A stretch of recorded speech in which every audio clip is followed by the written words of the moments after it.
Welcome to an edition of Boxing Info. I'm your host, The Islander, and I know it's been long awaited. I've been so slammed at work, and I just now finally got my voice back because it's been just, everybody's been kind of sick in my house for like the last couple of weeks.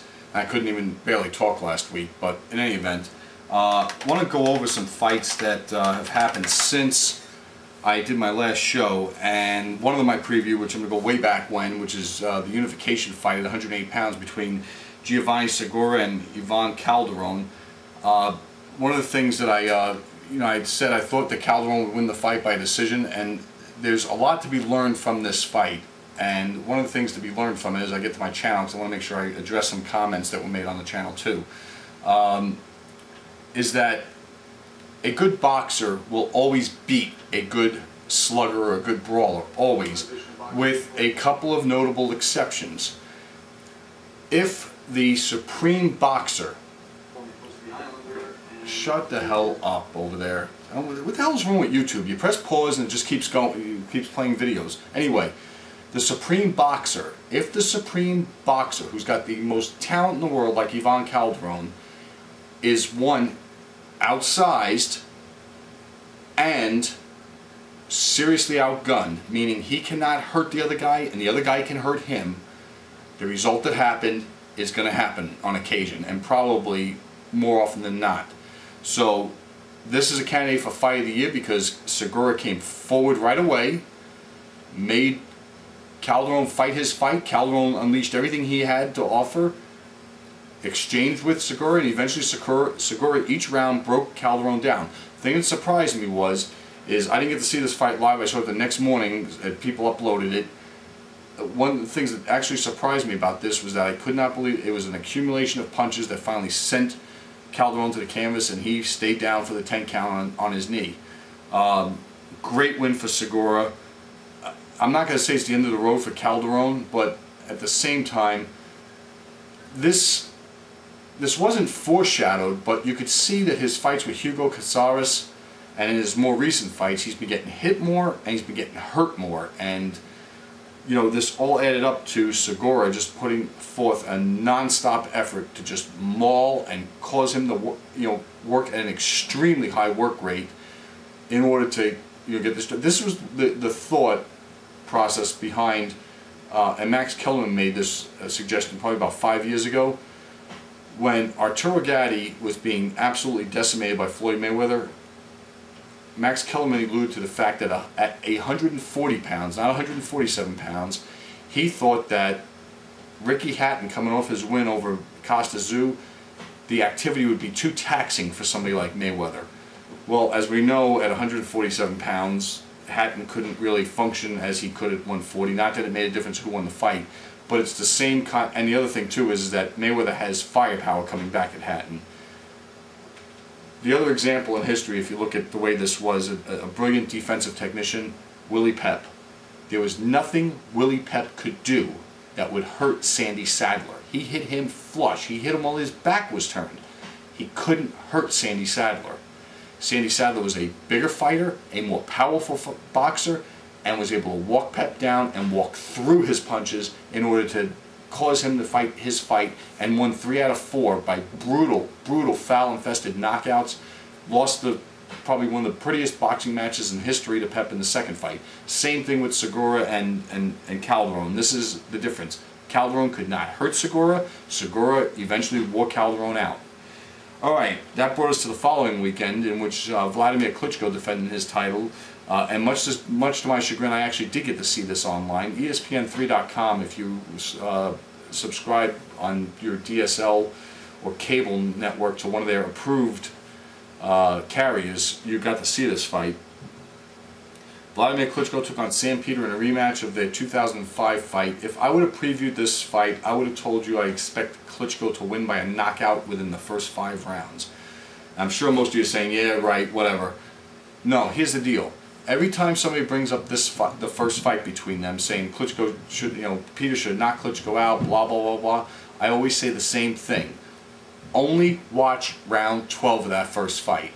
That was going to be the pattern in which Klitschko knocked out Peter if they ever fought again. Well, Peter tightened up his defense a little bit to that left uppercut, that lead uppercut that had him out on his feet in the first fight. He absorbed immense punishment, and as all the boxing writers and everybody else has already written and already said, we have to offer kudos to Sam Peter for, one, his bravery and his ability to make Vladimir Klitschko fight and not hide behind his jab and his occasional lead right hand. He made Vladimir Klitschko throw all the punches in his book. Left hooks, uppercuts, you know, roundhouse right hands. There was some holding and wrestling in the fight.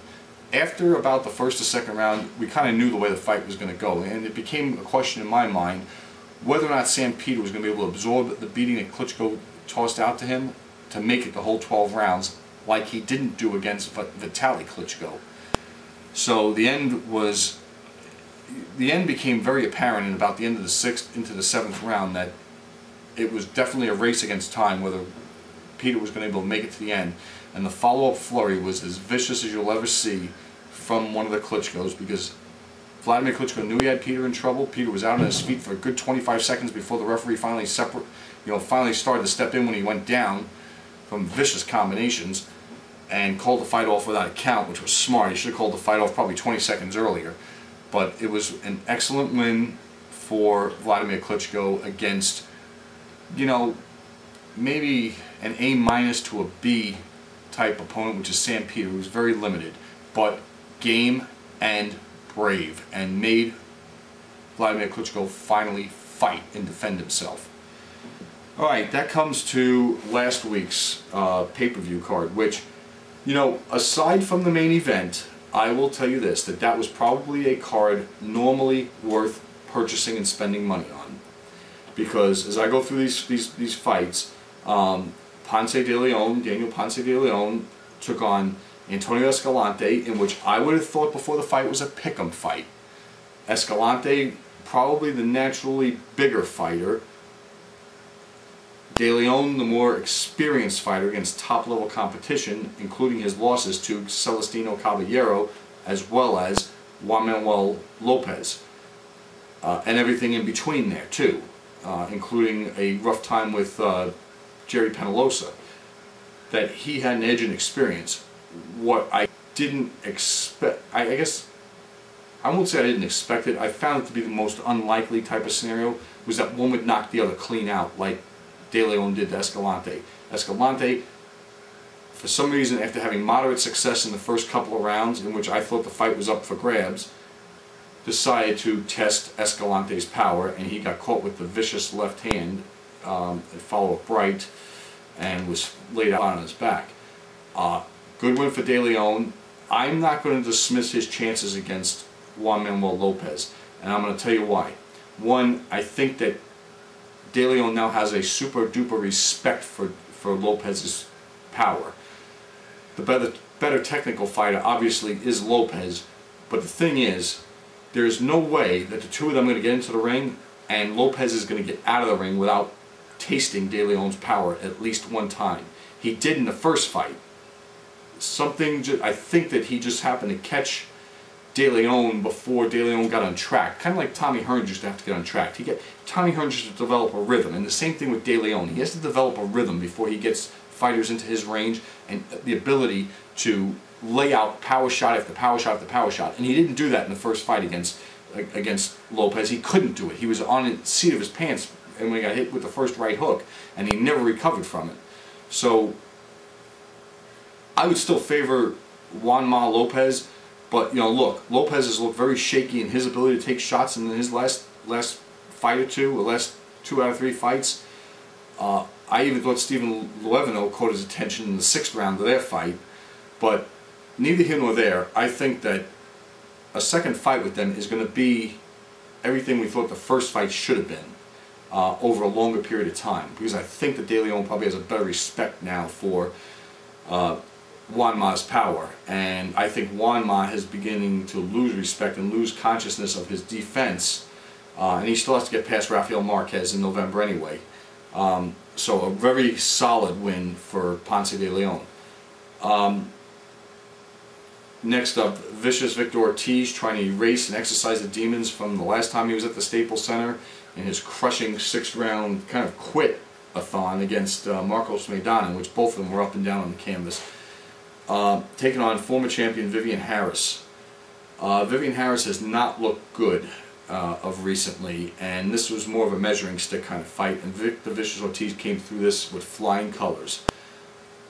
I believe that the Maidana fight for him was a hiccup in the road. I believe he does have very good ability. I'm not ready to kind of throw him aside and say he's another Panchito Bajado, because I think his work ethic has probably maintained the balance or improved, and his hunger has. He's not, you know, there has been a lot of negative thrown against him, at him, since his fight with Maidana, and I think it has fueled him to get better in his fight with Nate Campbell as well as this fight, because I thought Vivian Harris probably would have given him a tougher time than Nate Campbell did, and I was wrong. You know, basically Ortiz unleashed his whole arsenal on Harris in the second round, knocking him down 3 times, and each time I thought the fight was over, or it was going to be over very quickly thereafter, and finally in the 3rd round he knocked him down. I'm not sure whether how much more Harris could have taken if they didn't stop the fight, which they rightfully did without a count. Excellent win for Ortiz, and even if you try to sell Harris short as being shot, this is what good quality fighters of good pedigree who are on their way to a championship do to those who are older. And I was having this argument with somebody on one of my videos, that, not to get off on a tangent, but one of my videos that keeps getting a lot of hits is the video, the ESPN video with the 20 greatest boxers of all time. You know, of course we're going to have the people arguing that Muhammad Ali is #1 over Sugar Ray Robinson, but now there's this new crew that comes out that are arguing that Rocky Marciano shouldn't be on the list.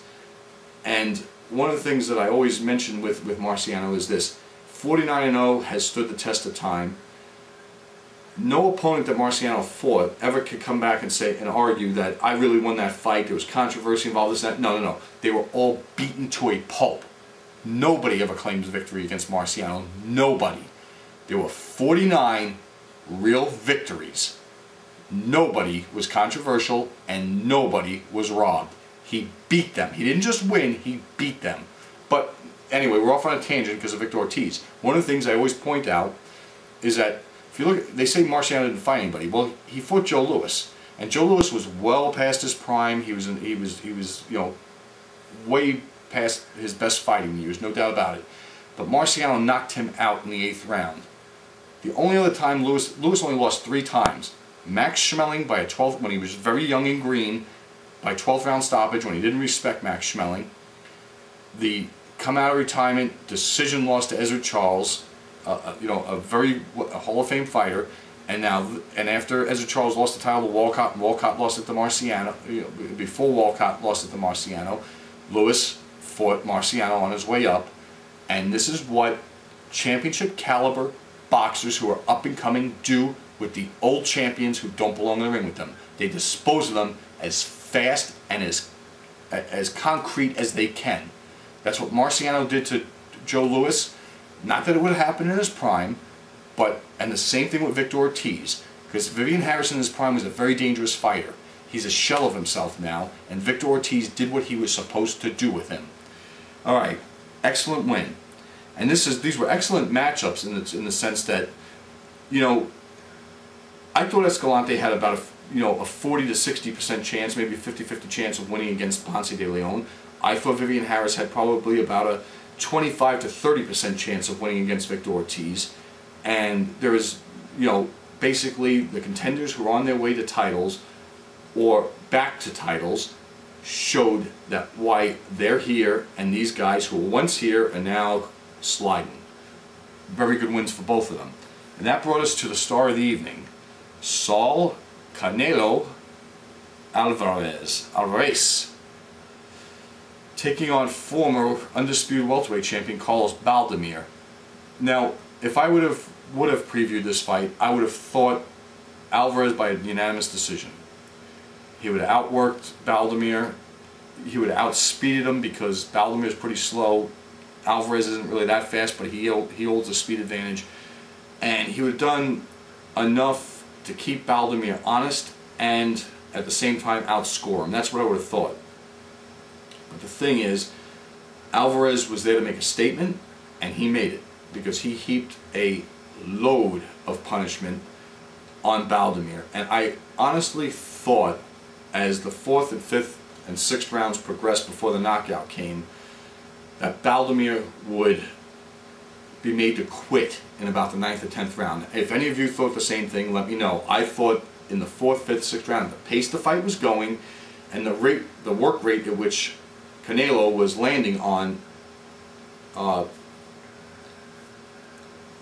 Baldomir, that he would eventually cause the corner to stop the fight. That's what I thought. But in the 6th round, and this always happens during wild exchanges in which their fighters are close together, and then there's separation, and they close together, one misses a wild punch, and there's this distance that's happening where Alvarez missed with a right, and as Baldomir was starting to close the distance, came back with a left hook. Baldomir didn't see it coming. It didn't look that hard at first, but he walked into it and pitched forward onto his face. Could not beat the count. 2 knockout of the year candidates on this card. Saul Alvarez in a career-defining fight and career-defining knockout to this point over Carlos Baldomir. Nobody had done this to Baldomir. He had not been stopped since the 7th pro fight. He had been hit by Zab Judah. He had been hit with a kitchen sink by Floyd Mayweather. He had been hit by the best shots Arturo Gatti could hit him with. Nobody had gotten him off his feet until now. Spectacular win. I'd like to see him fight Julio Cesar Chavez Jr. at a real professional weight for both of them, which would be about between 147 and 154, like about 150, somewhere in there. Alvarez now says he's going back to 147 to get meaningful fights. He's exciting. I don't know how far he can go, but he's exciting. And that brings us to the main event, which is why I'm glad I didn't buy this crap. You know, the reason why I didn't preview it, folks, is because it was crap. I mean, there's no reason to waste time, energy, or money on this. And I know a lot of you are saying, "Come on, Islander, why are you dogging this? Why?" Mosley's a great fighter. He's a Hall of Fame fighter. What he's on the verge of doing is tarnishing his memory. Like people, like right now, Roy Jones is continuously tarnishing the memory of all the greatness that he has. It doesn't erase what he's done. It's tarnishing it, and it's tarnishing it in the way of putting him on an all-time list. Because somebody would say, somebody who's on the all-time greatest list wouldn't get knocked out by Antonio Tarver. That's not the Roy Jones who dominated for 10 years. Just like this is not the Mosley who dominated from, 95 to 2005. This is the twilight of his career, Mosley, who's about to probably go on, the downslide. And as my mother always told me, she told me 2 things in regards to anything I was doing, sports or recreation-wise. She said, "Don't press your luck." Usually with her, she meant that. And the second thing my mother used to say is, "Know when to quit while you're ahead." This message is to you, Shane Mosley. Quit while you're ahead. Don't mess with Pacquiao. Don't mess with Cotto, although I think you're on even terms with Cotto. And don't mess with Paul Williams or any of the other fighters out there. Don't mess with them. Quit while you're ahead and stop pressing your luck. I don't want to see happen to you what happened to De La Hoya. De La Hoya deserved the ass kicking he got from Pacquiao. You don't deserve that. Go off into the sunset. This was a wake-up call to you. The fight itself, I thought Mosley won, and I disagree with many of you about this, because I cannot give a guy basically going backwards, holding and grabbing, landing ineffective punches, and being outscored at the same time by, I said 100 on my channel, but really it was about 60 or 70 punches. I can't give him the benefit of the doubt. I'm sorry. 8 rounds to 4 for Mosley, 7 rounds to 5, I'm good with. The fight was horrendous. The fact that it ended in a draw, I just giggled about it. I don't care that it ended in a draw. I wouldn't pay for this crap. I didn't waste the time previewing this garbage. And shame on Golden Boy for trying to sell it to the people they sold it to. I hope it did about 10,000 buys is what I'm praying for. Because, it's disrespectful for the guys on the undercard who did what they had to do. Mosley, the one advantage I thought he might have in this fight was the fact that he's been active recently. He just fought in May. He just fought 4 months ago. So this is the most active he's been in years and years. So he should have been able to finish strong, which he didn't do. And you're probably saying, why are you hating on the Latin Snake? Look, that guy can't punch his way out of a wet paper bag. So how is he ever going to, Mosley had no respect for his power. And he knew he had to go on the bicycle and go in the hold and grab mode. He had to do it. I mean, there's no meaningful fights for this guy. He's a nice guy, but he's a stinker as far as I'm concerned. Because he ain't going to be, like I said, breaking his way out of a wet paper bag. As far as a couple other things real quick before the battery runs out on the camera. In the news, November 20th, Paul Williams, as many of you mentioned, taking on Sergio Martinez in a rematch, and this time it's for the middleweight championship of the world at a catch weight of 157 pounds. I ask why, like many of you did. Why?